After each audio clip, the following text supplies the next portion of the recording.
তাদের দায়িত্ব কিন্তু সবচেয়ে বেশি, যে কত ভালো লাগবে। আমরা এখনো এক এক সময় নিজেকে অপরাধী মনে হয়, ঠিকভাবে ককবরক, আমরা ত্রিপুরাতে বসবাস করি কিন্তু ঠিকভাবে ককবরক বলতে পারি না।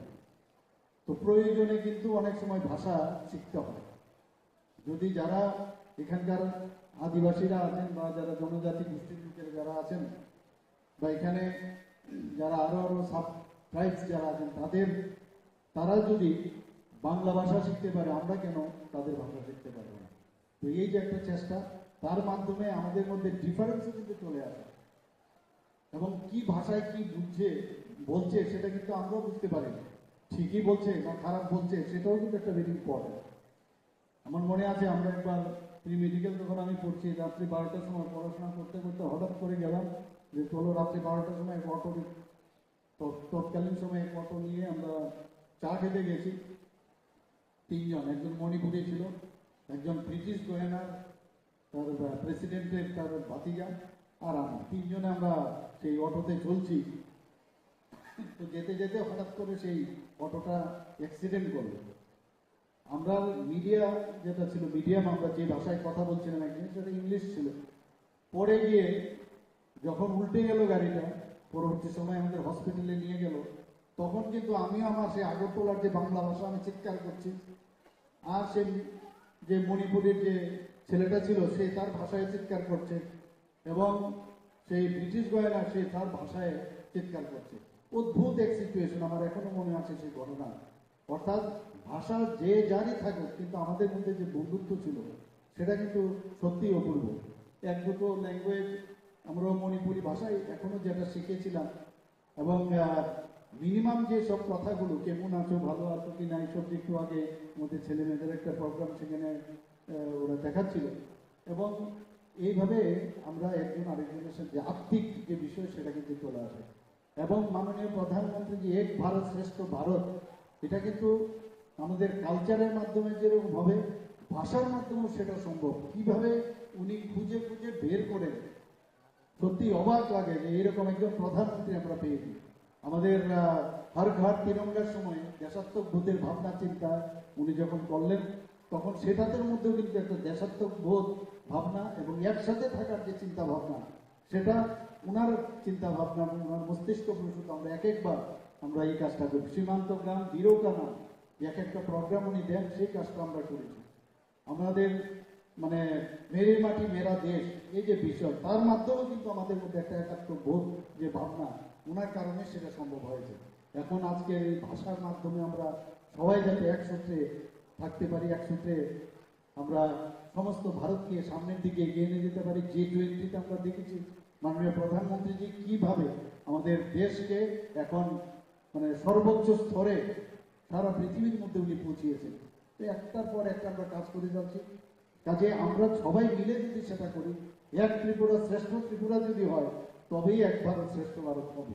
তো সেই একটা মাটি সেটা নিয়ে আজকে করতে পথে নিয়ে আমরা ভারতবর্ষের সেই মাটি সেখানে পৌঁছে গেছে যে আমরা আমাদের মধ্যে ভাষা ব্যতিক্রম থাকার আলাদা থাকতে, আমাদের বল আলাদা হতে হবে। আমাদের অনেক সংস্কৃতি, বিভিন্ন সংস্কৃতিতে আমরা মানুষ হয়েছি, আমরা সেই সংস্কৃতি ভারত, কিন্তু অল ইন্ডিয়া এবং আমাদের সামনের দিকে নিয়ে যেতে হবে। সেই বিষয়ে কিন্তু আজকে এই তামিল মহাকবি সুব্রমণ্যম এবং সেটা সামনে রেখে সবাই আমরা ওনাকে সম্মান করব। আমরা সেই নিজেকেও আমরা আরো বেশি বিভিন্ন ভাষা সম্পর্কে আমরা চেষ্টা করব। আমাদের এডুকেশন ডিপার্টমেন্ট থেকে সেই ব্যবস্থা করছেন এবং করি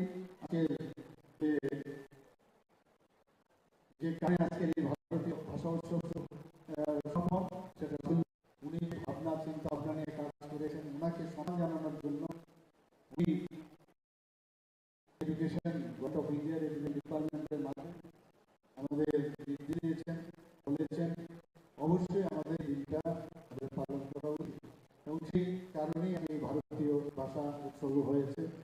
এবং এখানে আবার বলা হয় একটা ভাষা অনেক ভাবে, আমরা জানি যে আমাদের যখন ছোট থাকে বাচ্চা তখন তার মধ্যে কিন্তু জানে না যে কোন ভাষায় কথা বলতে হবে, কারণ যখন 17-18 বছর আরো মাস থেকে যখন সে তার মা বাবা অন্যরা যে কথা বলার চেষ্টা করে, যে ভাষায় কথা বলে সেটাকে অ্যাডপ্ট করার চেষ্টা করে, তারপরে তার ভাষা হয়।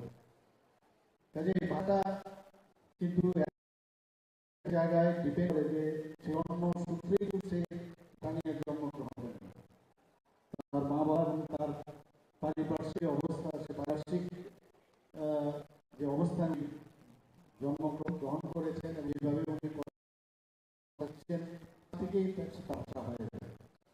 তো আমরা জানি যে আমাদের ত্রিপুরাতে অনেক ভাষা আছে, আমাদের ট্রাইবেল গোষ্ঠী যারা আছে তাদের ভাষা এক একজনের আলাদা, এবং এটাকে সমান জানানোর বিষয়। মাননীয় প্রধানমন্ত্রী বলছেন আমরা যে বিবিধের মাঝেও আমরা ঐক্য, সেটা সম্ভব, এবং এটা আমাদের এই সোনিয়াম ভারত যেটা বলার চেষ্টা করেছেন যে ভাষার মাধ্যমে আমরা ইউনিটি ডাইভার্সিটির বিষয়টা ওটার উপর গুরুত্ব দিই। এখানে আগে আমরা যেটা দেখলাম মাননীয় প্রধানমন্ত্রী একটা ভিডিও রিলসে বলার চেষ্টা করেছেন যে কিছু বাদে বাদে এক জায়গা থেকে এক জায়গায় যেতে আমাদের ভাষা কি হয়ে যাচ্ছে। শুধু তাই নয়, অ্যাকসেন্টও কিন্তু ঠিক নয়।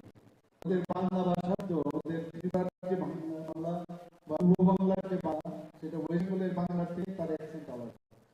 আমার এখনো মনে আছে 70 থেকে আমার একটা সর্দারজির সাথে আইছি যেন আমারই বড় ভাই হিসাবে একজন ছেলে, হেরে বিনা দোষে আইন আটকে রাখছে। আর যে প্রকৃত দোষী হয়েছে তারে আমরা পাবলিক ধরে আইনা দিচ্ছি, দেওয়ার পরে থানা কোনো এলাও করছে না, তারা দিচ্ছে ছাইরা। তারা ছাইরা দেওয়ান মানে আমি যে দোষ করছে না তারে আটকে রাখছে, যে দোষ করছে তারে দিচ্ছে ছাইরা। মানে কোন জায়গা থেকে ধরে আমরা এনেছে? এটা মধ্যলক্ষ্মী বিল সরকার থেকে মানে কি ঘটনা লেগে ধরছে? ধরছে, তাই তো চিন্তা টিনতে করে এইভাবে তার ধরছে। আর যে ছেলেটা আটকে রাখছে এই ছেলেটা একটু নেশা খাইছে। সরকার দিলে কি নাম হ্যাঁ? তার নাম শুভঙ্কর দাস। আর যারা আপনারা এলাকাবাসীরা ধরে জানছেন হ্যাঁ নাম কি? এর নাম শ্যামল শীল। মানে শ্যামল শীল এই ঘটনার সঙ্গে জড়িত? তাহলে কে কিন্তু পাবলিক ধরছে? ধরে আইনা দিছে। তারা পুলিশ ছেড়ে দিয়েছে। তারে পুলিশ ছাইরা দিছে। তারা পুলিশে ছাইরা দিছে। পুলিশে তো এটা তদন্ত করছে না, তদন্ত না করে তারা ছাইরা দিছে। আর ভালো মানুষরা আটকে রাখছে। আমরা এটার বিরুদ্ধে আইছি। কারণ পুলিশ আমরা তারা ছাড়বো, আমরা লয়ে যাবো সারাদিনের লেগে। আমরা এনে কইছি আপনারা কি করেন।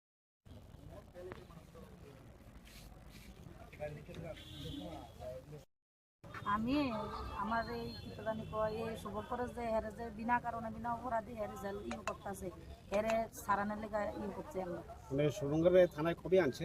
হয়েছে গাছটা 27 দিন। কি কারণে হে চুরি মামলা করছে না, শুধু শুধু হেরে চুরি দিয়েও সামলা করে হেরে থানা দিতে বলছে। এর কোনো প্রমাণই নাই। একটু নেশা খাইছে, উল্টা পাল্টা কথা কইছে, এই কারণে হেরে জেল নিছে। কোনখানে এর বাড়ি? এর সরকার টিলা। আচ্ছা, আপনার ওই এলাকায় আর কেউ এমন কাজ করেনি, এমন নেশা ব্যবসা করেনি বা খায়নি, জানেননি? নেশা কত মানুষই করে, নেশা ব্যবসা করেনি কেউ? চিন্তাই টিন্তার ব্যাপারটা এটা কি না হয়েছে না আপনাদের? না বাইপাসে যে বাইরে হয় এটা হয়েছে। এই ঘটনায় যারা মূল অভিযুক্ত তারা কি পুলিশ আনছে? আনছে না না আনছে আনছে শ্যামল শীল। এবার আরেকটা নাম জানি কি তা বিদ্যুৎ। শ্যামল শীল কই আছে এখন? শ্যামল শীলে হেরে সারিয়া দিছে। এরা কি পুলিশে আনছে না এলাকাবাসী ধরে আনছে? এলাকাবাসী ধরে আনছে পুলিশ কারোর ধরতে না, পারছে না। আর এ শুভঙ্করের পুলিশে ধরে আনছে। শ্যামল কি করতো? হ্যাঁ নেশা টেশা খাইতো, চুরিদারি করতো, এ কারণে হেরে ধরে আনছে। সাথে আইছি যেন আমারই বড় ভাই হিসাবে একজন ছেলে, হেরে বিনা দোষে আইন আটকে রাখছে। আর যে প্রকৃত দোষী হয়েছে তারে আমরা পাবলিক ধরে আইনা দিচ্ছি, দেওয়ার পরে থানা কোনো এলাও করছে না, তারা দিচ্ছে ছাইরা। তারা ছাইরা দেওয়ান মানে আমি যে দোষ করছে না তারে আটকে রাখছে, যে দোষ করছে তারে দিচ্ছে ছাইরা। মানে কোন জায়গা থেকে ধরে আমরা এনেছে? এটা মধ্যলক্ষ্মী বিল সরকার থেকে মানে কি ঘটনা লেগে ধরছে? ধরছে, তাই তো চিন্তা টিনতে করে এইভাবে তার ধরছে। আর যে ছেলেটা আটকে রাখছে এই ছেলেটা একটু নেশা খাইছে। শিক্ষার্থীরা কি নাম হ্যাঁ? তার নাম শুভঙ্কর দাস। আর যারা আপনারা এলাকাবাসীরা তো জানছেন হ্যাঁ নাম কি? এর নাম শ্যামল শীল। মানে শামুল শীল এই ঘটনার সঙ্গে জড়িত? জড়িত। তাহলে কে কে কিন্তু পাবলিক ধরছে? ধইরাই না দিছে। মানে তারা পুলিশ ছেড়ে দিয়েছে। তারে পুলিশ ছাইরা দিছে। তারা যে পুলিশে ছাইরা দিছে, পুলিশে তো এটা তদন্ত করছে না, তদন্ত না করে তারা ছাইরা দিছে আর ভালো মানুষরা আটকে রাখছে। আমরা এটার বিরুদ্ধে আইছি, কারণ পুলিশ আমরা তারা ছাড়বো, আমরা লয়ে যাবো সারাদিনের লেগে আমরা এনে কইছি। তখন আপনারা কি করেন?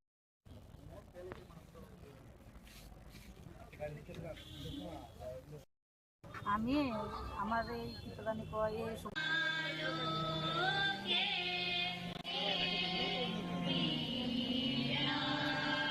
মাননীয় প্রধান অতিথি তথা ত্রিপুরা সরকারের মাননীয় মুখ্যমন্ত্রী প্রফেসর ডক্টর মানিক সাহা মহাশয়, মাননীয় মুখ্যমন্ত্রী প্রফেসর ডক্টর মানিক সাহা মহাশয়, মাননীয় মুখ্যমন্ত্রী একটি স্কেচ আনুষ্ঠানিকভাবে তুলে দিচ্ছেন ডক্টর মানিক সাহা মহাশয়। যোজনার মাধ্যমে আমরা তাদেরকে আর্থিকভাবে আমরা সহায়তা করি।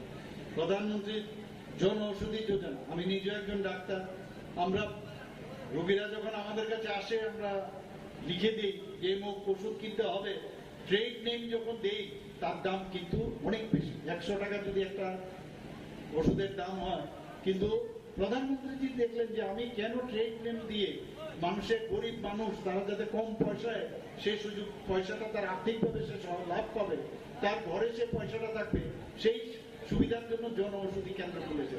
ত্রিপুরাতে প্রায় 10টার মতো জন ঔষধি কেন্দ্র আছে এবং বিভিন্ন হসপিটালে আমরা সেই ব্যবস্থা করছি, এবং তাতে করে প্রায় 50% যে ওষুধ কেনা যায় তার থেকেও কম, এবং ট্রেড নেম লেখলে সেটা অন্য জায়গায় সেটা অনেক বেশি।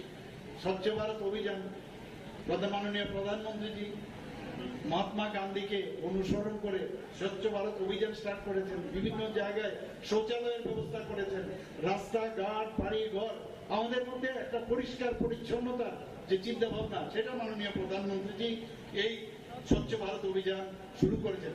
উনি কি বলছেন, আমরা মাঝে মাঝে স্বচ্ছ ভারত অভিযান করি, রাস্তাঘাট পরিষ্কার করি, শুধু রাস্তাঘাট পরিষ্কার করলে হবে না, নিজের মনের ভিতরেও যে অস্বচ্ছতার যে পরিবেশ থাকে তার থেকেও আমাদের বেরিয়ে আসতে হবে, এবং সেই কাজটা উনি বলছেন, না রাস্তার মধ্যে আমরা ফেলবো না অন্যকেও ফেলতে দেবো, তো সেই কাজটা আপনারা করবেন। আরেকটা বিষয় আমি বলবো, বারবার এই স্বচ্ছতা অভিযান যেটা আমি বললাম, আমরা দেখছি সারা ত্রিপুরার মধ্যে একটা, বারবার আমি বলছি যে এই ত্রিপুরা নেশামুক্ত ত্রিপুরা হতে হবে, প্লাস্টিক মুক্ত ত্রিপুরার কথা আজকে এখানে যারা মেলার, যারা এখানে এই ব্যবস্থাপনায় আছেন তারা বলছেন যে প্লাস্টিক মুক্ত মেলায় প্রাঙ্গণ এখানে করেছেন। আমি আপনাদের বলবো যে এই যে ত্রিপুরা সরকার এবং আমি যে ডিক্লারেশন দিয়েছি নেশা মুক্ত ত্রিপুরা, মাননীয় প্রধানমন্ত্রী যে নেশা মুক্ত ভারত বলছেন, আমাদের অমিত শাহজিও বারবার বলছেন জিরো টলারেন্স, আমরা সেই নীতি আমরা করছি, সেটা কিন্তু সেটা সম্ভব হবে যদি আপনারা সবাই সামনের দিকে এগিয়ে আসেন। কোন পিএস অন্তর্গত? পিএস কোথায় আপনারা? মোহনপুর বাজার। মোহনপুর পিএস। বয়স কত আপনার? 70।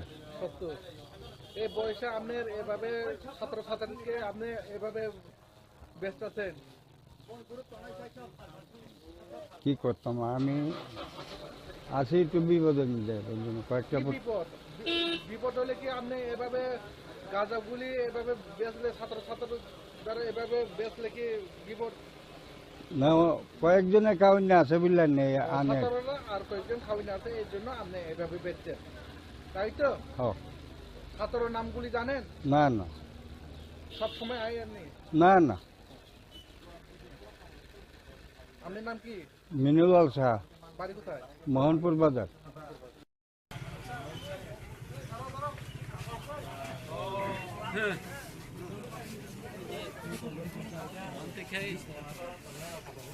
ঘটনাটা কি হয়েছে স্যার? হ্যাঁ, ঘটনাটা কি হয়েছে? ঘটনাটা কি হয়েছে? ঠিক আছে, নোটিশটা রাখো। হ্যাঁ,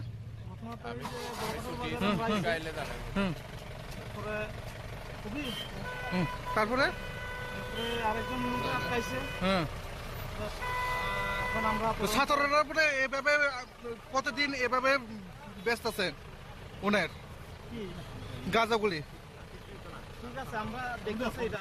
হুম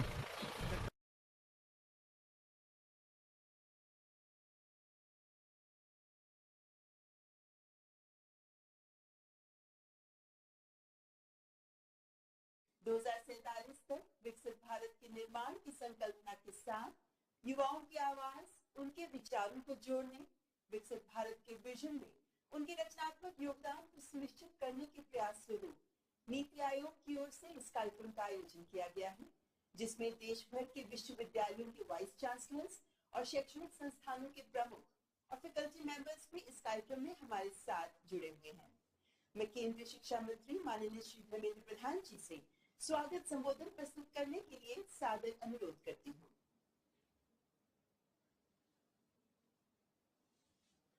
माननीय राज्यपाल एवं उपराज्यपाल समूह, प्रतिष्ठित कुलपति, निर्देशक और उच्च शिक्षा संस्थानों की सभी आदरणीय फैकल्टी समूह, नमस्कार। आजादी के 75 वर्ष पूरे होने पर हमारी यशस्वी प्रधानमंत्री श्री नरेंद्र मोदी जी ने देश की लाल किले से देश की आने वाले विकास के लिए, आने वाले रोड मैप बनाने के लिए एक नई दृष्टिकोण दिया है, विकसित भारत बनाने के लिए आह्वान किया है। हमारी देश की आजादी की 100 साल पूरे होने पर विकसित भारत के साथ एक नए भारत की निर्माण की उनकी अटूट प्रतिबद्धता ने करोड़ों लोगों के दिल में महत्वाकांक्षा और आशा की दीपक जलाया है।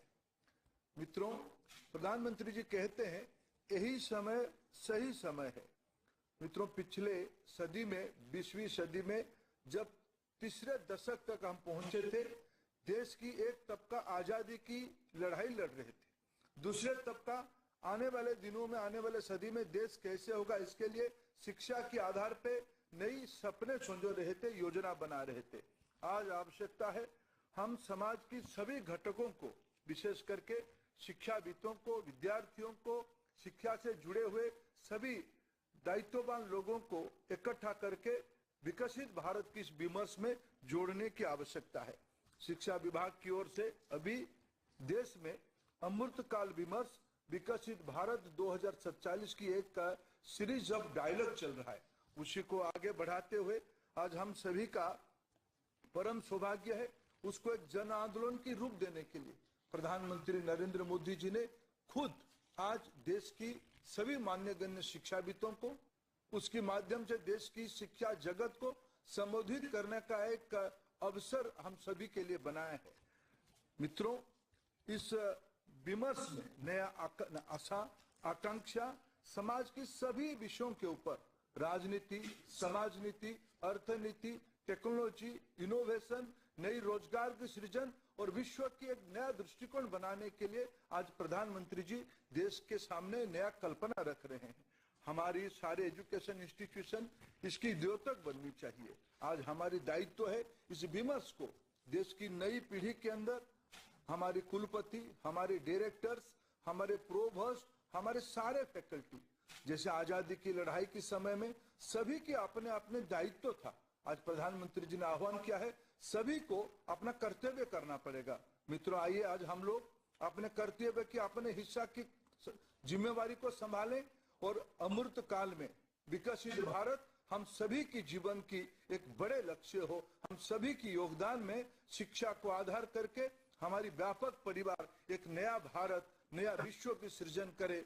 G20 की मंच पे प्रधानमंत्री जी ने विश्व को एक नया मार्गदर्शन किया है वसुधैव कुटुंबकम की। आज उसी कड़ी में हम शिक्षा जगत से एक अमृत निकालें, जिसमें हम माननीय प्रधानमंत्री की जो आज मार्गदर्शन रहेगा, जो आह्वान रहेगा, इसी को आज एक जन आंदोलन को एक प्रजातांत्रिक तरीके से साकार करने के लिए सभी की योगदान चाहिए, सभी की विमर्श चाहिए। मैं हम सब की ओर से माननीय प्रधानमंत्री जी का पुनः आभार प्रकट करता हूं और उनको निवेदन करता हूं हम सभी को आह्वान करें, मार्गदर्शन करें।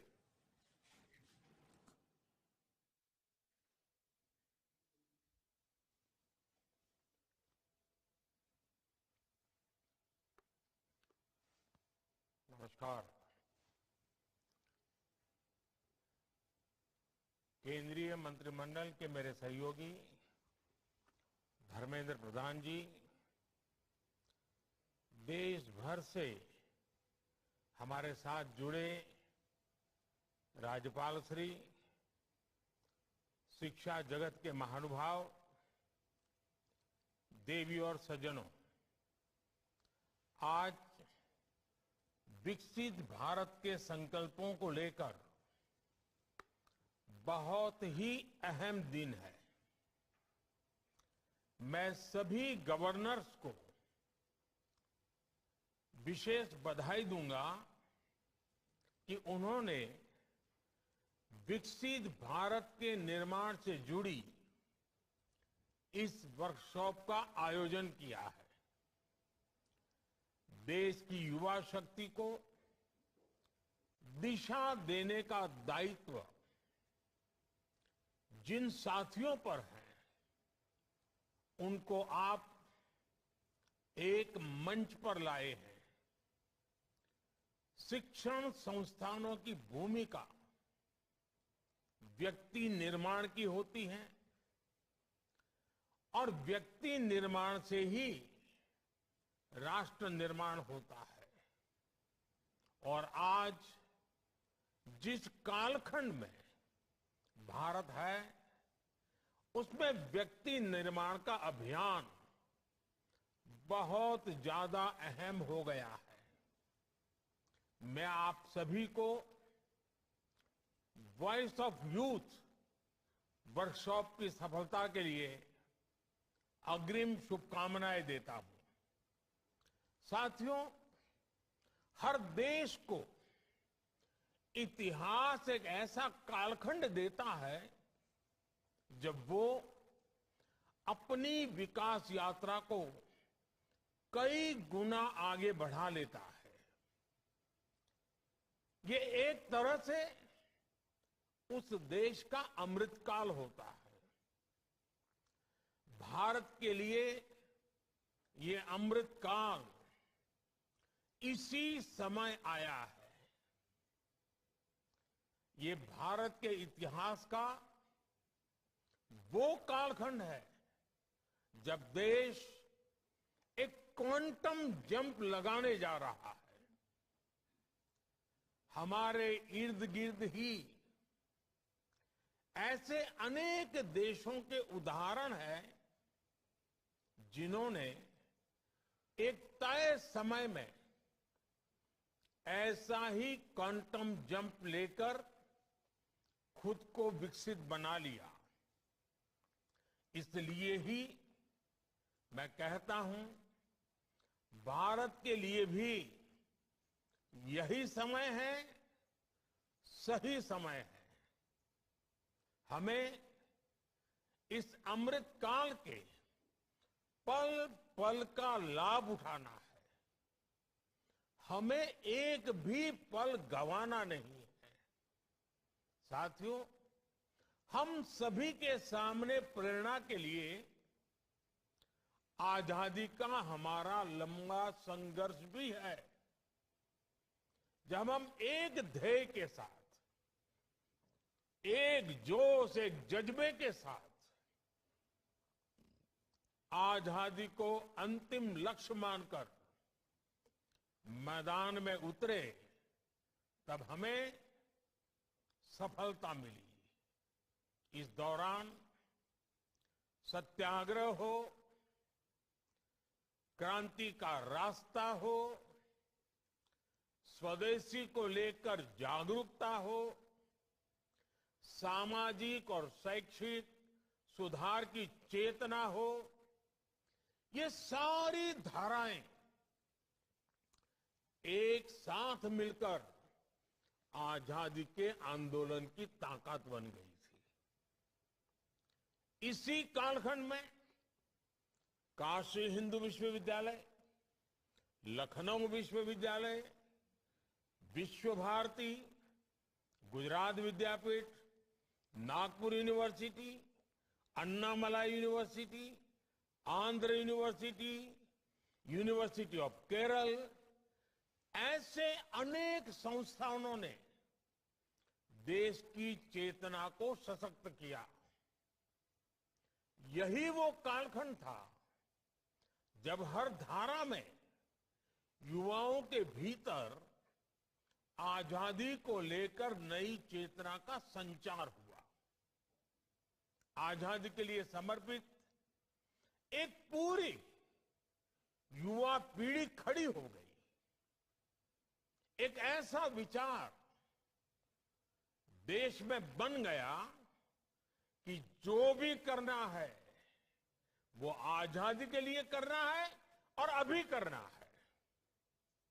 कोई चरखा काटता था तो वो भी आजादी के लिए, कोई विदेशी सामान का बहिष्कार करता था वो भी आजादी के लिए, कोई काव्य पाठ करता था वो भी आजादी के लिए, कोई किताब या अखबार में लिखता था वो भी आजादी के लिए, कोई अखबार के पर्चे बांटता था वो भी आजादी के लिए। ठीक इसी तरह आज हर व्यक्ति, हर संस्था, हर संगठन को इस प्रण के साथ आगे बढ़ना है कि मैं जो कुछ भी करूंगा वो विकसित भारत के लिए होना चाहिए। आपके लक्ष्य, आपके संकल्पों का ध्येय एक ही होना चाहिए, विकसित भारत। एक शिक्षक के तौर पर आप ये सोचें कि ऐसा क्या करेंगे कि विकसित भारत के लक्ष्य में देश की मदद हो। एक विश्वविद्यालय के तौर पर आप ये सोचें कि ऐसा क्या करें कि भारत तेजी से विकसित बने। आप जिस क्षेत्र में हैं वहां ऐसा क्या हो, किस तरह हो कि भारत विकसित बनने के अपने मार्ग में तेजी से आगे बढ़े। साथियों, आप जिन एजुकेशन इंस्टीट्यूट को रिप्रेजेंट करते हैं वहां आपको देश की युवा ऊर्जा को इस एक लक्ष्य के लिए चैनलाइज करना है। आपके संस्थानों में आने वाला हर युवा कुछ न कुछ विशेषताओं के साथ आता है। उसके विचारों को चाहे वो कितने भी विविध क्यों न हो, उन सबको विकसित भारत के निर्माण की धारा से जोड़ना है। मैं चाहूंगा कि आप सभी विकसित भारत @2047 के विजन में कंट्रीब्यूट करने के लिए अपने दायरे से बाहर जाकर भी सोचें, आउट ऑफ बॉक्स सोचें।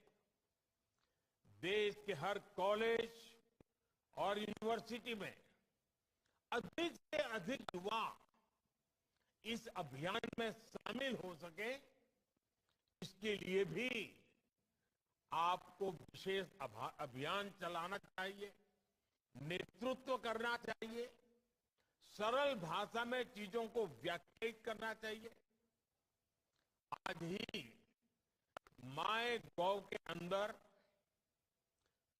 विकसित भारत @2047 सेक्शन लॉन्च हुआ है। इसमें विकसित भारत के विजन के लिए आइडियाज का एक सेक्शन है। और क्योंकि आइडिया की शुरुआत ही आई से होती है, इसलिए इसमें ऐसे आइडिया चाहिए जिसमें वर्णन हो कि मैं स्वयं भी क्या कर सकता हूं। और आइडिया में जैसे आई सबसे पहले है इंडिया में भी आई सबसे पहले है। यानी अगर हमें सफलता पानी है, लक्ष्यों की प्राप्ति करनी है, उचित परिणाम लाना है, तो स्वयं के आय से ही शुरू होता है। इस माई गॉव पर, इस ऑनलाइन आइडियाज के पोर्टल पर 5 अलग अलग थीम्स पर सुझाव दिए जा सकते हैं। सबसे बेहतरीन 10 सुझावों के लिए पुरस्कार की भी व्यवस्था की गई है। साथियों, जब मैं सुझावों की बात करता हूं तो आपके सामने खुला आसमान है। हमें देश में एक ऐसी अमृत पीढ़ी को तैयार करना है जो आने वाले वर्षों में देश की कर्णधार बनेगी, जो देश को नेतृत्व और दिशा देगी।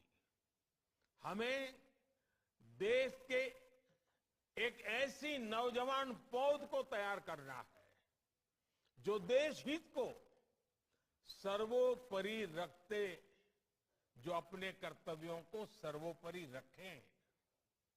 हमें सिर्फ शिक्षा और कौशल तक ही सीमित नहीं रहना है। एक नागरिक के तौर पर 2400 घंटे देश के नागरिक कैसे सजग रहें, इस दिशा में भी प्रयास बढ़ाने आवश्यक है। हमें समाज में वो चेतना लानी है, कैमरे लगे हो या न लगे हो, लोग ट्रैफिक की रेड लाइट जंप न करें।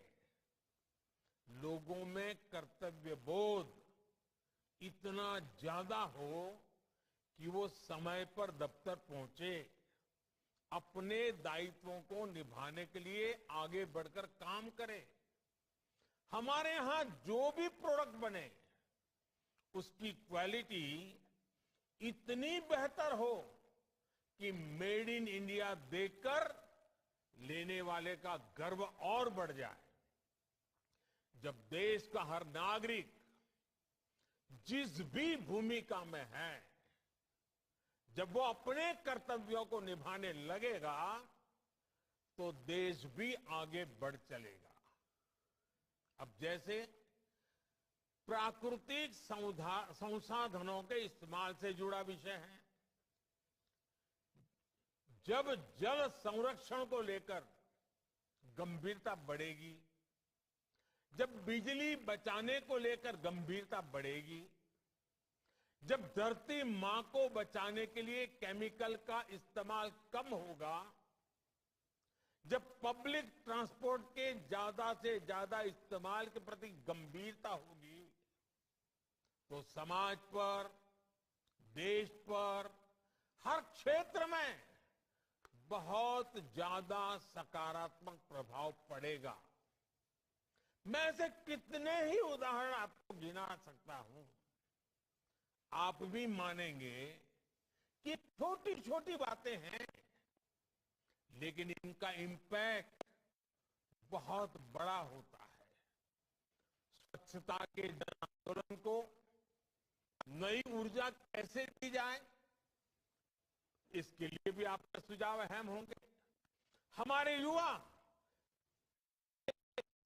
आधुनिक लाइफस्टाइल के साइड इफेक्ट का मुकाबला करें, इसके लिए आपके सुझाव अहम होंगे।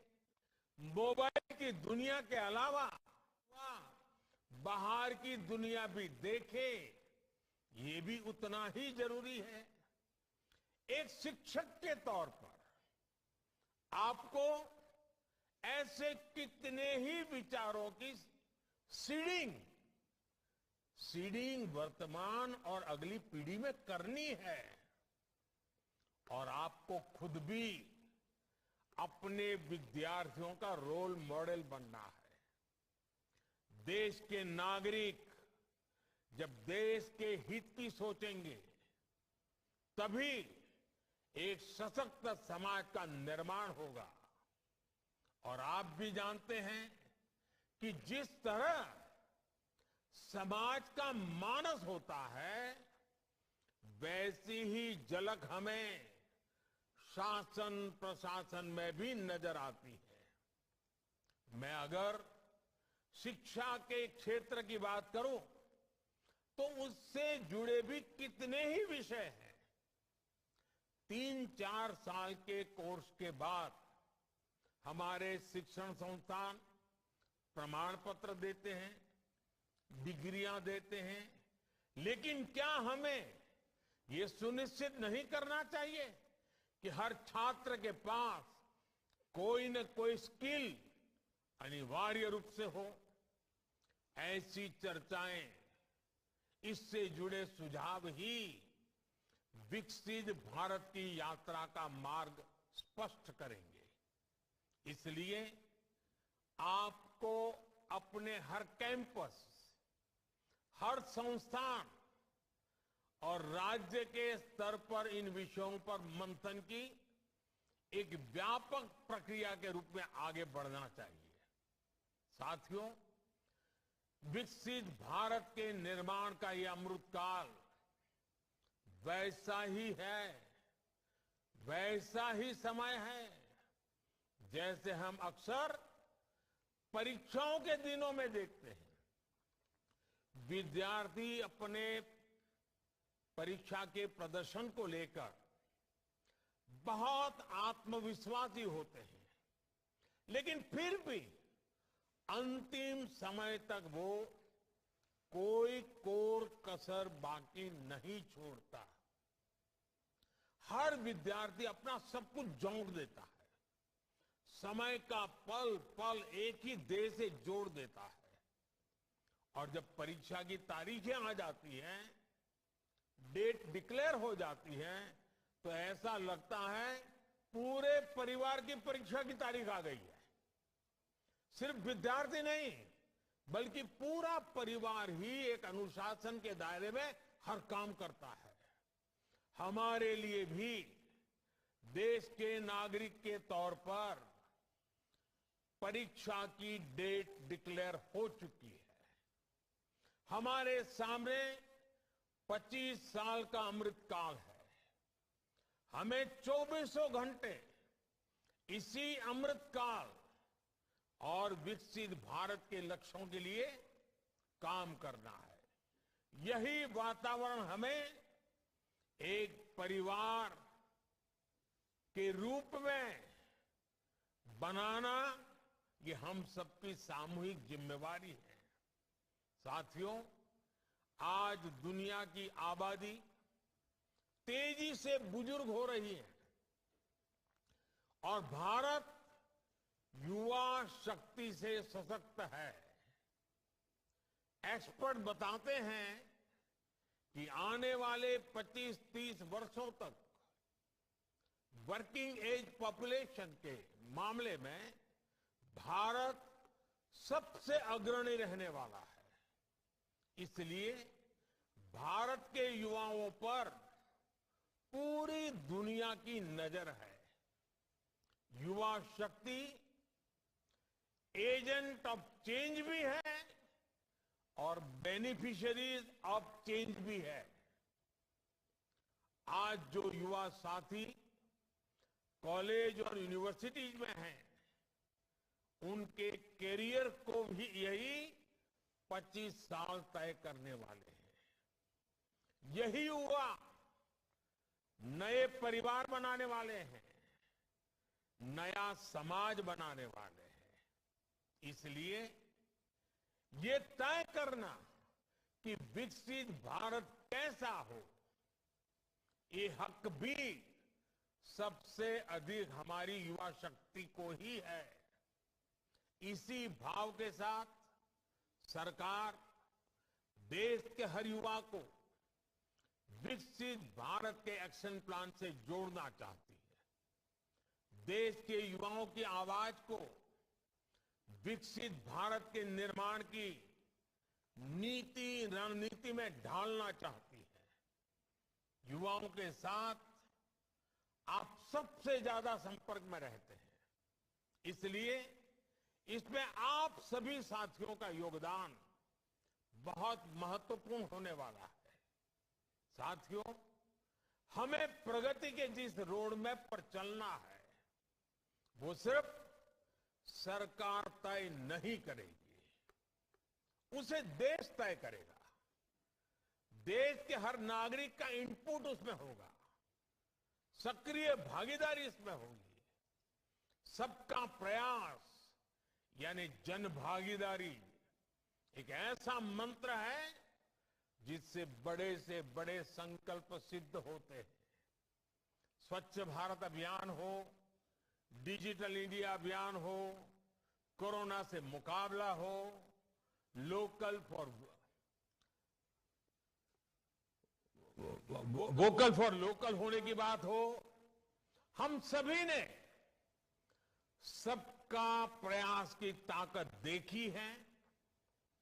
सबका प्रयास से ही विकसित भारत का निर्माण होना है। आप सभी विद्वद्जन स्वयं भी देश के विकास के विजन को शेप करने वाले लोग हैं, युवा शक्ति को चैनलाइज करने वाले लोग हैं। इसलिए आपसे अपेक्षाएं कहीं अधिक हैं। ये देश का भविष्य लिखने का एक महाअभियान है। आपका हर सुझाव विकसित भारत की इमारत की भव्यता को और निखारेगा। एक बार फिर आप सभी को आज के इस वर्कशॉप की तो शुभकामनाएं देता हूं, लेकिन आज से जो आंदोलन शुभारंभ हो रहा है और मेरा पक्का विश्वास है कि 2047 तक हम विकसित भारत बना सकते हैं, मिलकर के बना सकते हैं। आज यात्रा का आरंभ हो रहा है। नेतृत्व शिक्षाविदों के हाथ में है, नेतृत्व विद्यार्थियों के हाथ में है, नेतृत्व शिक्षण जगत की इंस्टीट्यूशंस के हाथ में है। और ये अपने आप में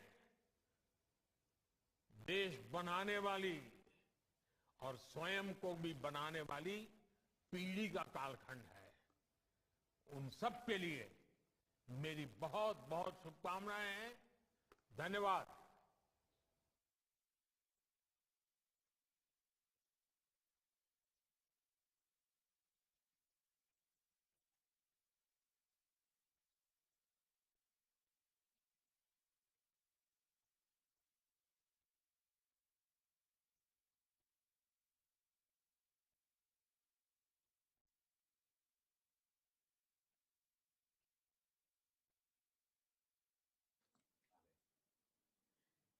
नमस्कार।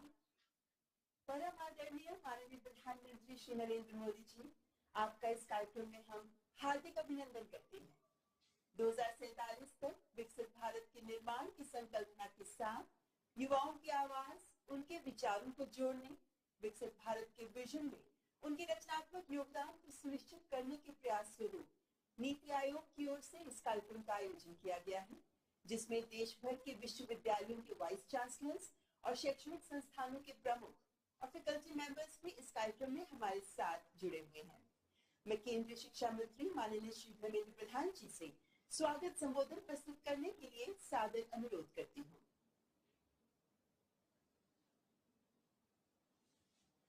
माननीय राज्यपाल एवं उपराज्यपाल समूह, प्रतिष्ठित कुलपति, निर्देशक और उच्च शिक्षा संस्थानों की सभी आदरणीय फैकल्टी समूह, नमस्कार।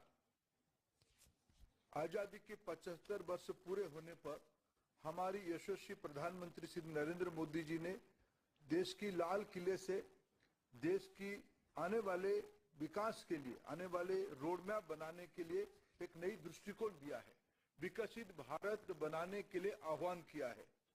हमारी देश की आजादी की 100 साल पूरे होने पर विकसित भारत के साथ एक नए भारत की निर्माण की उनकी अटूट प्रतिबद्धता ने करोड़ों लोगों के दिल में महत्वाकांक्षा और आशा की दीपक जलाया है। मित्रों, प्रधानमंत्री जी कहते हैं यही समय सही समय है। मित्रों, पिछले सदी में 20वीं सदी में जब तीसरे दशक तक हम पहुंचे थे, देश की एक तबका आजादी की लड़ाई लड़ रहे थे, दूसरे तबका आने वाले दिनों में, आने वाले सदी में देश कैसे होगा इसके लिए शिक्षा के आधार पे नई सपने संजो रहे थे, योजना बना रहे थे। आज आवश्यकता है हम समाज की सभी घटकों को, विशेष करके शिक्षाविदों को, विद्यार्थियों को, शिक्षा से जुड़े हुए सभी दायित्ववान लोगों को इकट्ठा करके विकसित भारत की इस विमर्श में जोड़ने की आवश्यकता है। शिक्षा विभाग की ओर से अभी देश में अमृतकाल विमर्श विकसित भारत 2047 की एक सीरीज ऑफ डायलॉग चल रहा है। उसी को आगे बढ़ाते हुए आज हम सभी का परम सौभाग्य है उसको एक जन आंदोलन की रूप देने के लिए प्रधानमंत्री नरेंद्र मोदी जी ने खुद आज देश की सभी मान्यगण्य शिक्षाविदों को, उसके माध्यम से देश की शिक्षा जगत को संबोधित करने का एक अवसर हम सभी के लिए बनाया है। मित्रों, इस विमर्श में नया आशा, आकांक्षा समाज की सभी विषयों के ऊपर, राजनीति, समाज नीति, अर्थनीति, टेक्नोलॉजी, इनोवेशन, नई रोजगार की सृजन और विश्व की एक नया दृष्टिकोण बनाने के लिए आज प्रधानमंत्री जी देश के सामने नया कल्पना रख रहे हैं।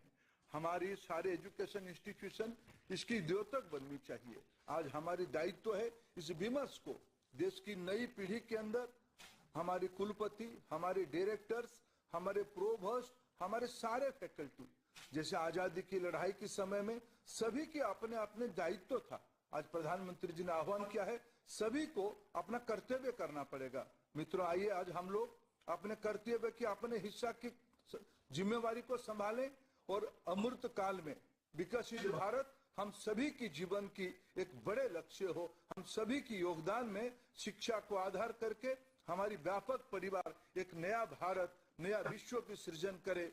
G20 की मंच पे प्रधानमंत्री जी ने विश्व को एक नया मार्गदर्शन किया है वसुधैव कुटुंबकम की। आज उसी कड़ी में हम शिक्षा जगत से एक अमृत निकालें, जिसमें हम माननीय प्रधानमंत्री की जो आज मार्गदर्शन रहेगा, जो आह्वान रहेगा, इसी को आज एक जन आंदोलन को एक प्रजातांत्रिक तरीके से साकार करने के लिए सभी की योगदान चाहिए, सभी की विमर्श चाहिए। मैं हम सब की ओर से माननीय प्रधानमंत्री जी का पुनः आभार प्रकट करता हूं और उनको निवेदन करता हूं हम सभी को आह्वान करें, मार्गदर्शन करें।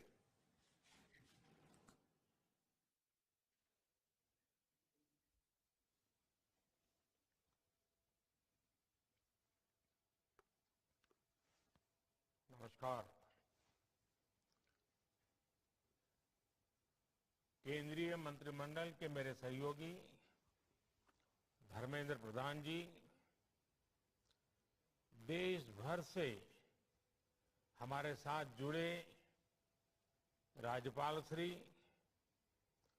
शिक्षा আজকের এই কর্মসূচিটা আমরা টিএসএফ এখানে ত্রিপুরা স্টুডেন্টস ফেডারেশন নেসোর একটা member organisation, north east student organisation, যেখানে পুরা নর্থ ইস্টের আসামের অল আসাম স্টুডেন্ট ইউনিয়ন, মেঘালয়ের খাসি স্টুডেন্ট ইউনিয়ন আর গারো স্টুডেন্ট ইউনিয়ন, অরুণাচলের all Arunachal Pradesh students union, মণিপুরের অল মণিপুর স্টুডেন্টস ইউনিয়ন, নাগাল্যান্ডের নাগা স্টুডেন্টস ফেডারেশন, তারপরে মিজোরামের এমজেডপি, আর আমরা এখানে টিএসএফ 7টা রাজ্যের 8টা স্টুডেন্ট অর্গানাইজেশন নেসোর কম্পোনেন্ট মেম্বার। এখানে আমরা আজকের দিনটা হইছে পার্লামেন্টে সিএএ করার এই দিনটা। এই নর্থ ইস্টে বা ইন্ডিয়াতে এই সিএএ করার যেই দিনটা, সিএ অ্যাক্ট বানানোর এই দিনটারে আমরা নর্থ ইস্ট স্টুডেন্ট অর্গানাইজেশন এটা কালো আইন মনে করি।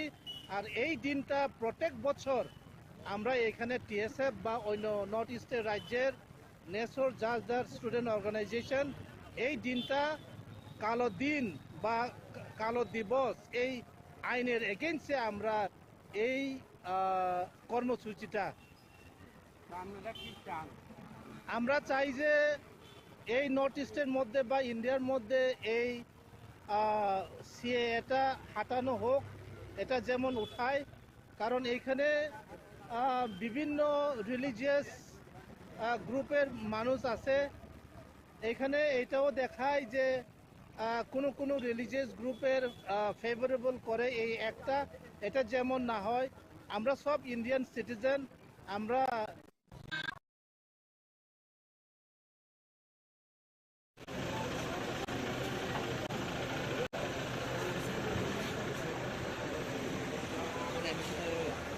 দেখছি না।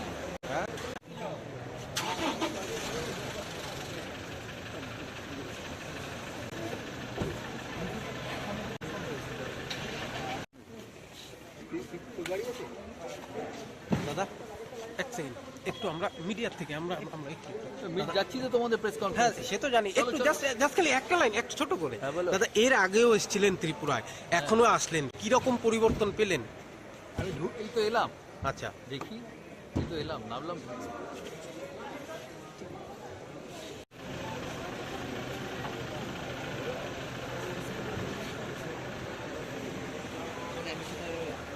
দেখছি না।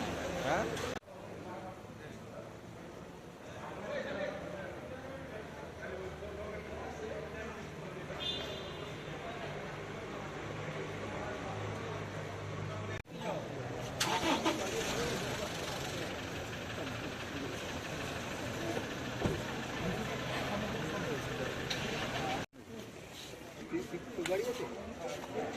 দাদা এক সেকেন্ড, একটু আমরা মিডিয়ার থেকে আমরা একটু যাচ্ছি তো তোমাদের প্রেস হ্যাঁ কনফারেন্স। সে তো জানি, একটু জাস্ট খালি একটা লাইন একটু ছোট করে।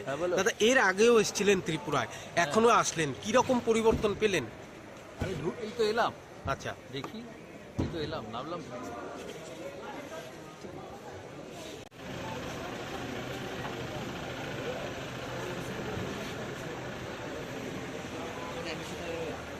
দেখছি না। হ্যাঁ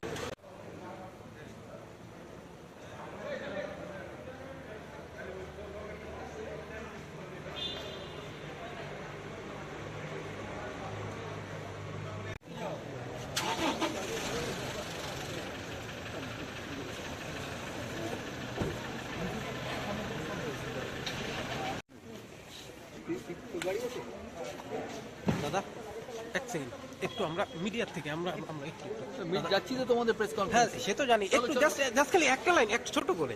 দাদা এর আগেও এসেছিলেন ত্রিপুরায়, এখনো আসলেন, কি রকম পরিবর্তন পেলেন? আমি এই তো এলাম, আচ্ছা দেখি এই তো এলাম, নামলাম।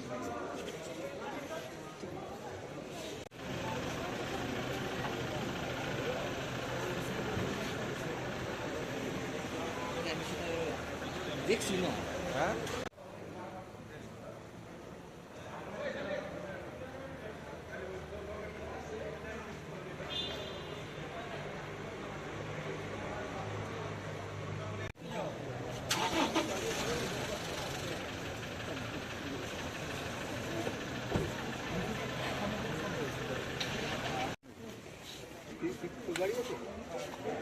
দাদা এক সেকেন্ড, একটু আমরা মিডিয়ার থেকে আমরা একটু যাচ্ছি তো তোমাদের প্রেস হ্যাঁ কনফারেন্স। সে তো জানি, একটু জাস্ট খালি একটা লাইন একটু ছোট করে।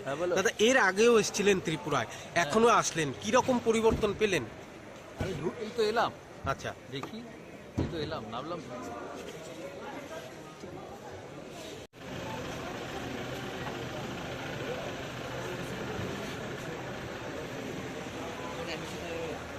দেখছি না। হ্যাঁ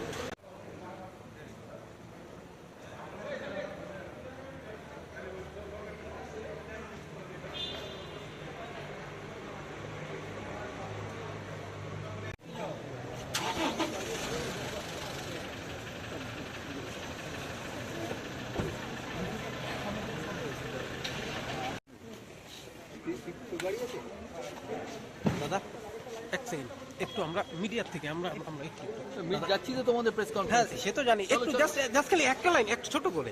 দাদা এর আগেও এসেছিলেন ত্রিপুরায়, এখনো আসলেন, কি রকম পরিবর্তন পেলেন? আমি এই তো এলাম, আচ্ছা দেখি এই তো এলাম, নামলাম।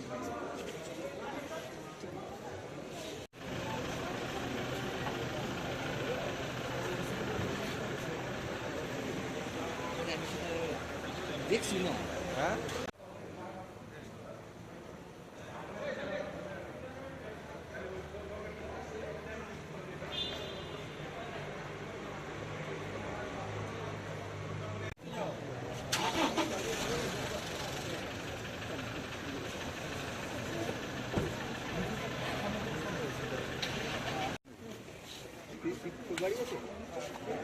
দাদা এক সেকেন্ড, একটু আমরা মিডিয়ার থেকে আমরা আমরা একটু যাচ্ছি তো তোমাদের প্রেস হ্যাঁ কনফারেন্স। সে তো জানি, একটু জাস্ট খালি একটা লাইন এক ছোট করে। হ্যাঁ, বলো। দাদা এর আগেও এসেছিলেন ত্রিপুরায়, এখনো আসলেন, কি রকম পরিবর্তন পেলেন?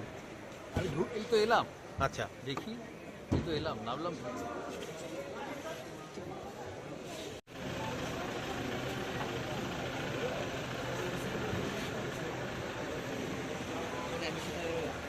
দেখছি না। হ্যাঁ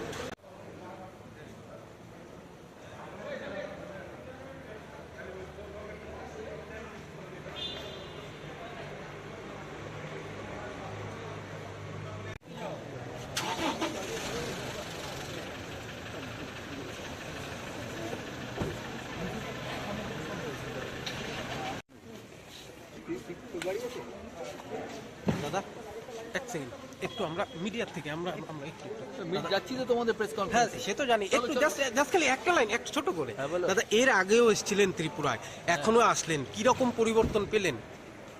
এই তো এলাম, আচ্ছা দেখি এই তো এলাম, নামলাম।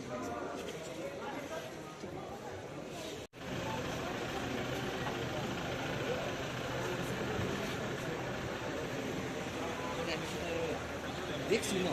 হ্যাঁ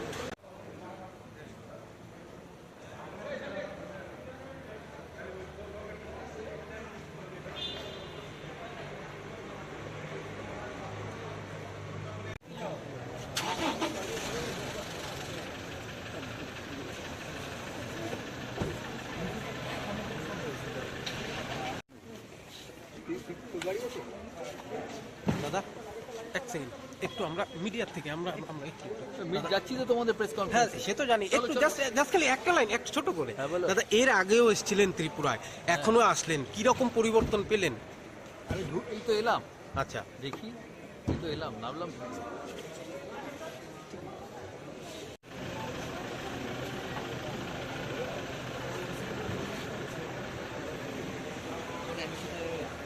দেখছি না।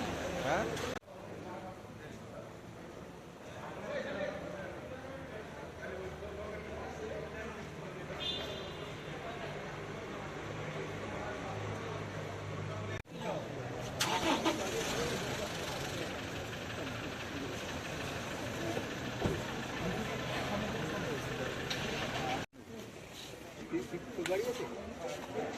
দাদা এক সেকেন্ড, একটু আমরা মিডিয়ার থেকে আমরা আমরা একটু যাচ্ছি তো তোমাদের প্রেস হ্যাঁ কনফারেন্স। সে তো জানি, একটু জাস্ট খালি একটা লাইন এক ছোট করে। হ্যাঁ, বলো। দাদা এর আগেও এসেছিলেন ত্রিপুরায়, এখনো আসলেন, কি রকম পরিবর্তন পেলেন?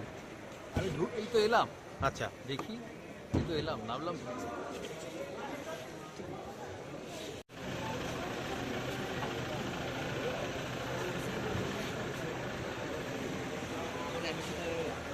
দেখছি না। হ্যাঁ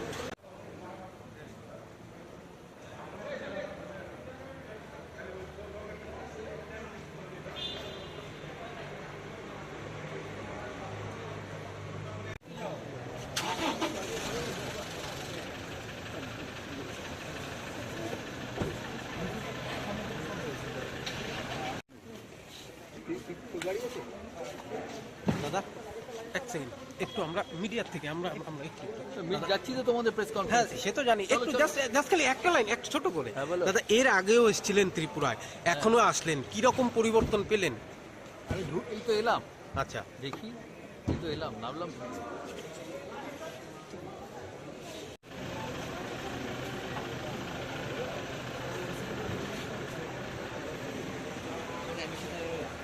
দেখছি না।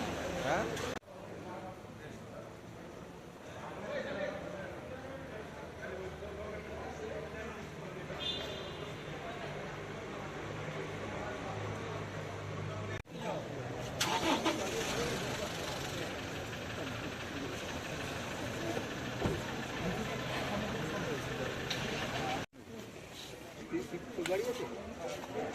দাদা এক সেকেন্ড, আমরা মিডিয়া থেকে আমরা আমরা একটু যাচ্ছি তো তোমাদের প্রেস হ্যাঁ কনফারেন্স সে তো জানি একটু জাস্ট খালি একটা লাইন একটু ছোট করে দাদা এর আগেও এসেছিলেন ত্রিপুরায় এখনো আসলেন কি রকম পরিবর্তন পেলেন এই তো এলাম আচ্ছা দেখি এই তো এলাম নামলাম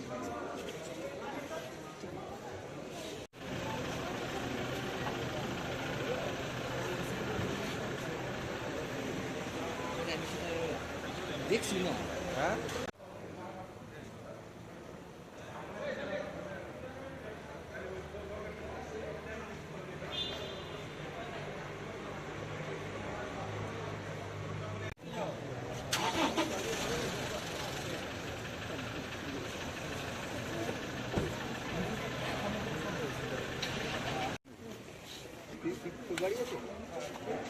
দাদা এক সেকেন্ড একটু আমরা মিডিয়া থেকে আমরা আমরা একটু যাচ্ছি তো তোমাদের প্রেস হ্যাঁ কনফারেন্স সে তো জানি একটু জাস্ট খালি একটা লাইন একটু ছোট করে দাদা এর আগেও এসেছিলেন ত্রিপুরায় এখনো আসলেন কি রকম পরিবর্তন পেলেন এই তো এলাম আচ্ছা দেখি এই তো এলাম নামলাম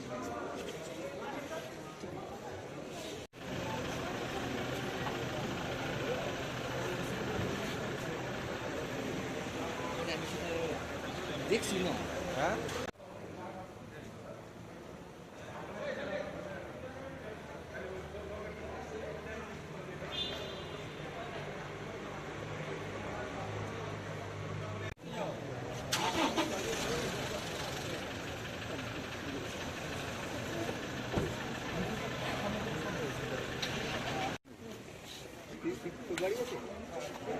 দাদা এক সেকেন্ড একটু আমরা মিডিয়া থেকে আমরা আমরা একটু যাচ্ছি তো তোমাদের প্রেস হ্যাঁ কনফারেন্স সে তো জানি একটু জাস্ট খালি একটা লাইন একটু ছোট করে দাদা এর আগেও এসেছিলেন ত্রিপুরায় এখনো আসলেন কি রকম পরিবর্তন পেলেন এই তো এলাম আচ্ছা দেখি এই তো এলাম নামলাম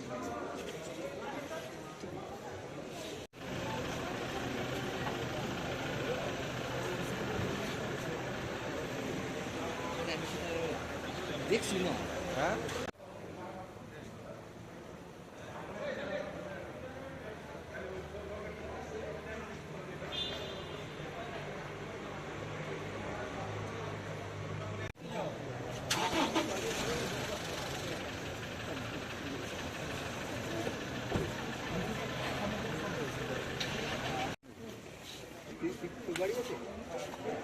দাদা এক সেকেন্ড একটু আমরা মিডিয়া থেকে আমরা আমরা একটু যাচ্ছি তো তোমাদের প্রেস হ্যাঁ কনফারেন্স সে তো জানি একটু জাস্ট খালি একটা লাইন একটু ছোট করে দাদা এর আগেও এসেছিলেন ত্রিপুরায় এখনো আসলেন কি রকম পরিবর্তন পেলেন এই তো এলাম আচ্ছা দেখি এই তো এলাম নামলাম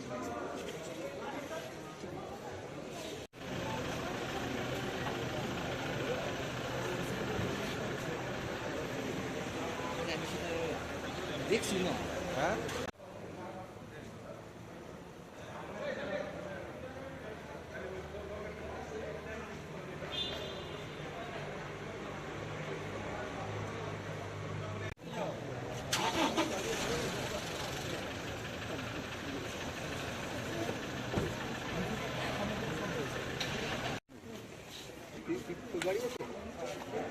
দাদা এক সেকেন্ড একটু আমরা মিডিয়া থেকে আমরা আমরা একটু যাচ্ছি তো তোমাদের প্রেস হ্যাঁ কনফারেন্স সে তো জানি একটু জাস্ট খালি একটা লাইন একটু ছোট করে দাদা এর আগেও এসেছিলেন ত্রিপুরায় এখনো আসলেন কি রকম পরিবর্তন পেলেন এই তো এলাম আচ্ছা দেখি এই তো এলাম নামলাম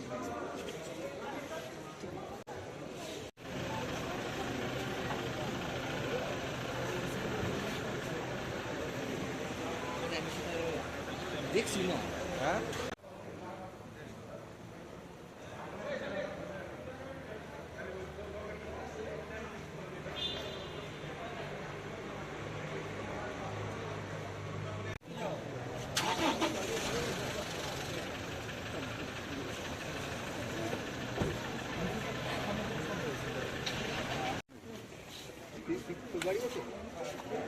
দাদা এক সেকেন্ড একটু আমরা মিডিয়া থেকে আমরা আমরা একটু যাচ্ছি তো তোমাদের প্রেস হ্যাঁ কনফারেন্স সে তো জানি একটু জাস্ট খালি একটা লাইন একটু ছোট করে দাদা এর আগেও এসেছিলেন ত্রিপুরায় এখনো আসলেন কি রকম পরিবর্তন পেলেন এই তো এলাম আচ্ছা দেখি এই তো এলাম নামলাম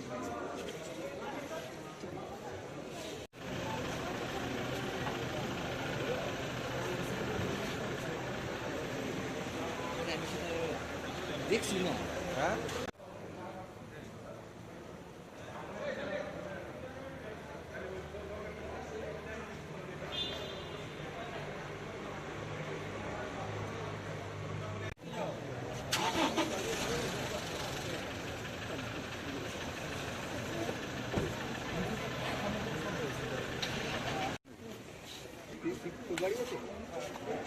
দাদা এক সেকেন্ড, একটু আমরা মিডিয়ার থেকে আমরা আমরা একটু যাচ্ছি তো তোমাদের প্রেস হ্যাঁ কনফারেন্স। সে তো জানি, একটু জাস্ট খালি একটা লাইন, একটু ছোট করে। বলো। দাদা এর আগেও এসেছিলেন ত্রিপুরায়, এখনো আসলেন, কি রকম পরিবর্তন পেলেন?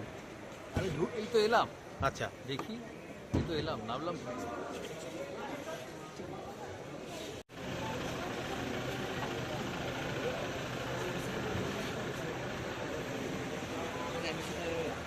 দেখছি না। হ্যাঁ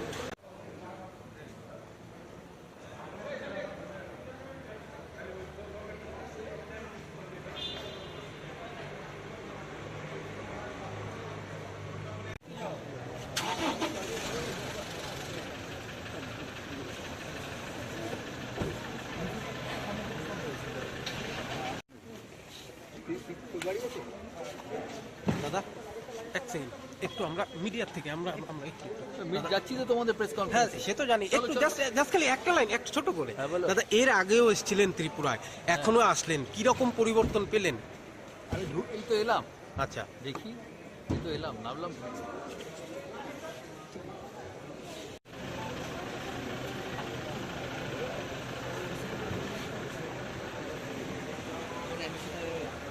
দেখছি না। হ্যাঁ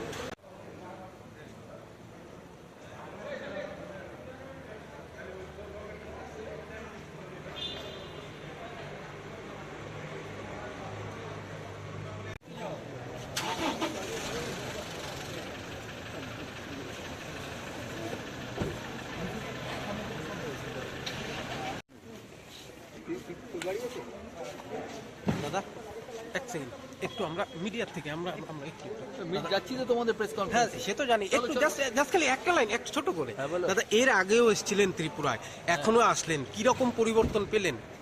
আরে এই তো এলাম, আচ্ছা দেখি এই তো এলাম, নামলাম।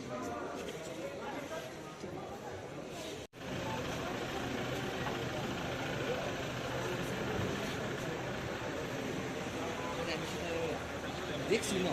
হ্যাঁ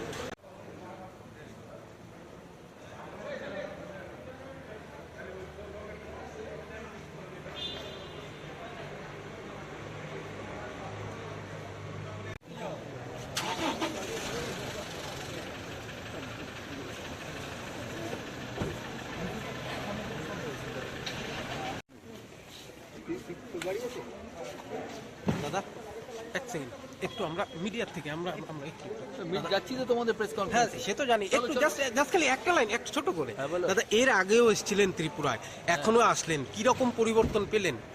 আরে এই তো এলাম, আচ্ছা দেখি এই তো এলাম, নামলাম।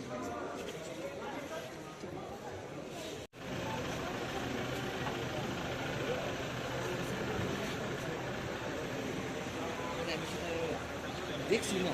হ্যাঁ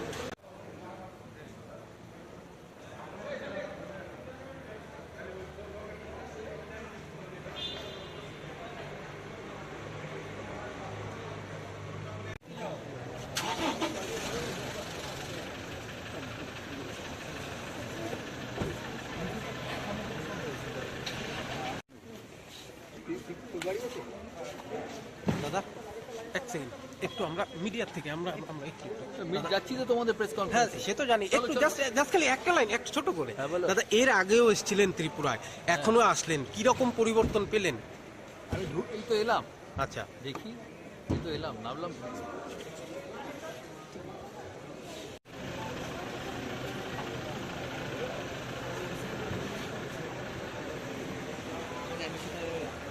দেখছি না। হ্যাঁ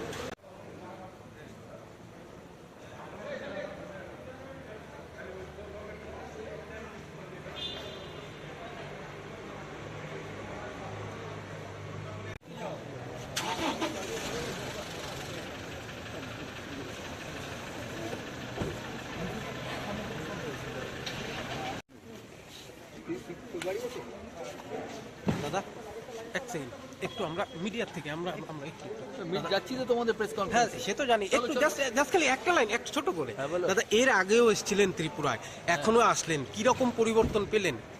আরে এই তো এলাম, আচ্ছা দেখি এই তো এলাম, নামলাম।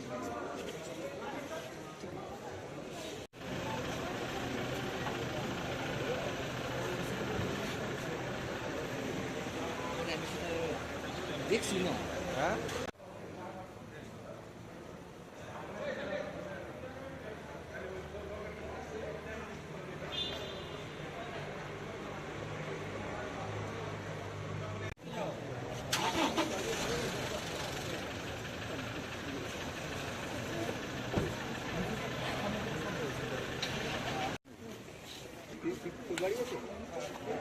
দাদা এক সেকেন্ড, একটু আমরা মিডিয়া থেকে আমরা আমরা একটু যাচ্ছি তো তোমাদের প্রেস হ্যাঁ কনফারেন্স। সে তো জানি, একটু জাস্ট খালি একটা লাইন একটু ছোট করে। দাদা এর আগেও এসেছিলেন ত্রিপুরায়, এখনো আসলেন, কি রকম পরিবর্তন পেলেন? আমি এই তো এলাম, আচ্ছা দেখি এই তো এলাম, নামলাম।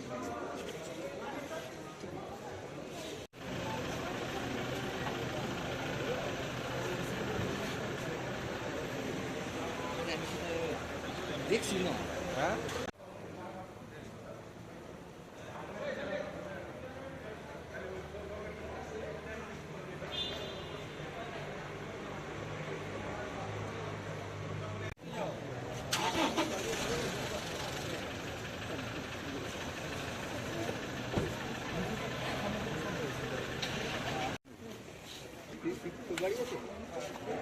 দাদা এক সেকেন্ড, একটু আমরা মিডিয়া থেকে আমরা আমরা একটু যাচ্ছি তো তোমাদের প্রেস হ্যাঁ কনফারেন্স। সে তো জানি, একটু জাস্ট খালি একটা লাইন একটু ছোট করে। দাদা এর আগেও এসেছিলেন ত্রিপুরায়, এখনো আসলেন, কি রকম পরিবর্তন পেলেন? আমি এই তো এলাম, আচ্ছা দেখি এই তো এলাম, নামলাম।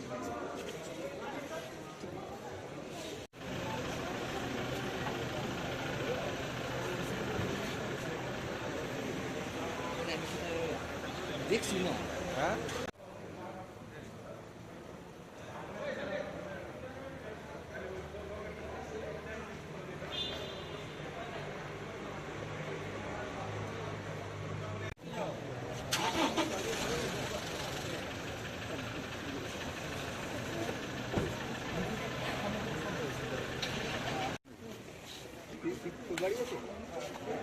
দাদা এক সেকেন্ড, একটু আমরা মিডিয়া থেকে আমরা আমরা একটু যাচ্ছি তো তোমাদের প্রেস হ্যাঁ কনফারেন্স। সে তো জানি, একটু জাস্ট খালি একটা লাইন একটু ছোট, জাস্ট খালি একটা লাইন একটু ছোট, জাস্ট খালি একটা লাইন একটু ছোট, জাস্ট খালি একটা লাইন একটু ছোট, জাস্ট খালি একটা লাইন একটু ছোট, জাস্ট খালি একটা লাইন একটু ছোট, জাস্ট খালি একটা লাইন একটু ছোট, জাস্ট খালি একটা লাইন একটু ছোট, জাস্ট খালি একটা লাইন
বিগত 4-5 মাসে উনি জানেন তার অবস্থান কোথায় আর কিভাবে কি জিনিস নিয়ে কোথায়। Sir, what will be your role in Tripura's cricket? As you already said, you want. I don't have any role in Tripura's cricket at the moment. I just want Tripura cricket to develop. আমাদের বাংলার দুজন খেলে এখানে, ঋদ্ধিমান আর সুদীপ ত্রিপুরার খেলে। Tripura cricket আমি যখন প্রথম খেলি তার থেকে আজকে অনেক ইমপ্রুভড আমি ফলো করি। কিছুদিন আগে আপনারা বম্বেকেও হারিয়েছেন বিজয় হাজারে ট্রফিতে। মুরারি সিংকে আমি ফলো করি। মুরারি ত্রিপুরার অলরাউন্ডার জুড়ে বল করে ব্যাট করে। মুরা সিং ওর খেলা আমি দেখেছি, বাঁহাতে ব্যাট করে আউটসুইং বল করে, ওকে আমি ফলো করি। দেখুন আমি খেলাধুলোর মানুষ, যেভাবে ওনারা বলবেন ত্রিপুরাকে খেলাধুলোর আমার এক্সপিরিয়েন্স শেয়ার করার, গাইডেন্স দেবার আমি নিশ্চয়ই দেবো। কিন্তু ক্রিকেট অনেক ডেভেলপ, আপনারাও দেখেন, আপনারাও স্কুল দেখেন, আমিও দেখি। তো সেভাবে খেলাধুলোর দিকটা কেন ওটাই আমার ওটাই আমার ফোর্টে, স্পোর্টস। তাই একটা রাজ্যে যেমন এরম এত সুন্দর প্যালেস দরকার, রাস্তা দরকার, হোটেল দরকার, তেমনি খেলাধুলোও খুব দরকার। আর নর্থ ইস্ট থেকে প্রচুর অ্যাথলিটস ভারত রিপ্রেজেন্ট করে, তাদের একটা স্পেশাল ট্যালেন্ট আছে in terms of speed, in terms of strength, in terms of flexibility. তাদের একটা স্পেশাল গিফটেড ট্যালেন্ট থাকে পাহাড়ি এলাকা বলে, ডিফিকাল্ট সার্কামস্টান্সেসে তারা ট্রেনিং করে বলে তাদের একটা অন্য মানুষদের থেকে একটা স্পেশাল ট্যালেন্ট থাকে। তাই যেভাবে আমার এক্সপিরিয়েন্স, আমি এতদিন ক্রিকেট খেলেছি, ভারতের রাজ্যের হয়ে বিভিন্ন জায়গায় ক্রিকেট খেলেছি, সেটা যদি কোনো কাজে লাগে নিশ্চয়ই আমি সেটা ব্যবহার করি।